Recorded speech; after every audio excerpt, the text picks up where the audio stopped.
Good day, everyone. Today, we will share our reactions to clinical practice guidelines, which serves as the GPS for healthcare, providing evidence-based recommendations to help professionals navigate patient care, avoid unnecessary detours, and ensure safe, effective, and high-quality treatment. So, without further ado, let's begin.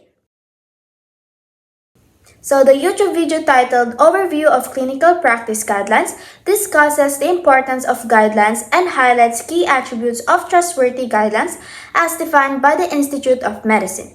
It emphasizes the need for credibility, transparency, and evidence-based decision-making in the development of guidelines.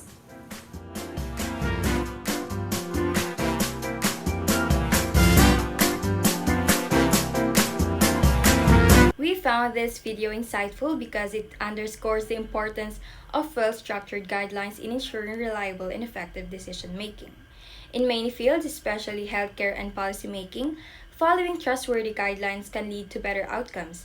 The emphasis of transparency and evidence-based research resonate with us student nurses, as these elements are crucial in maintaining public trust.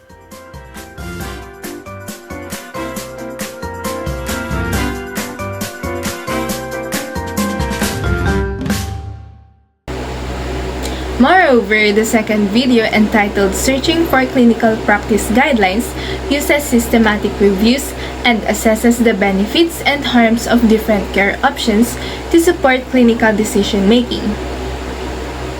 An advantage of using this guideline is their ability to improve patient outcomes through standardized, evidence-based practices.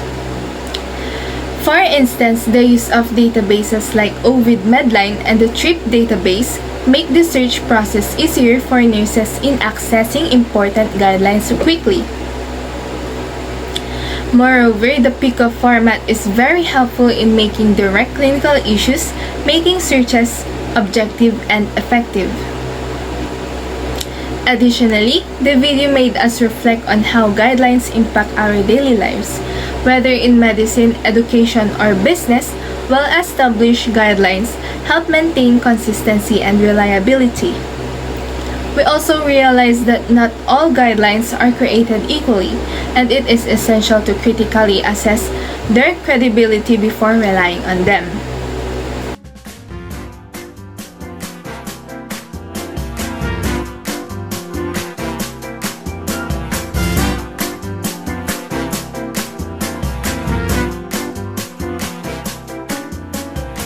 The video underscores the significance of critically evaluating clinical practice guidelines to ensure their reliability, relevance, and utility in evidence-based practice.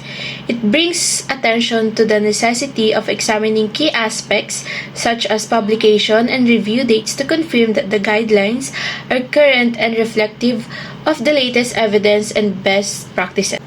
This is crucial because outdated guidelines may no longer be aligned with the most recent research and developments in healthcare. Moreover, the video highlights the importance of assessing the levels and types of evidence incorporated within the guidelines.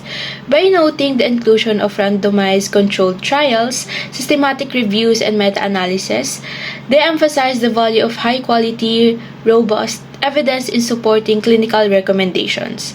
This ensures that the guidelines are based on well-substantiated findings rather than anecdotal or lower quality evidence. The comparison between two different guidelines serves as a practical illustration of why thorough scrutiny is essential.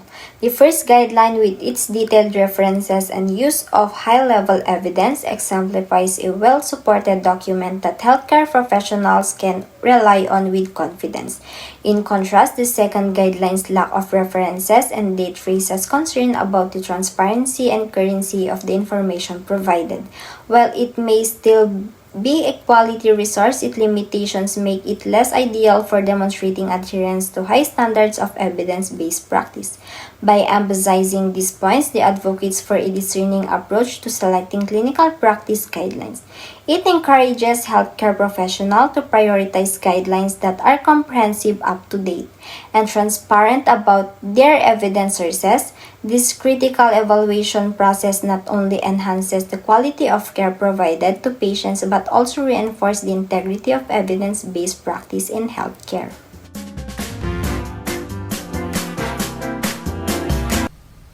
Overall, this video provided valuable insights into the characteristics of trustworthy guidelines. It reinforced the idea that guidelines should be transparent, evidence-based, and well-developed to ensure their effectiveness. This knowledge will help us evaluate guidelines more critically in the future.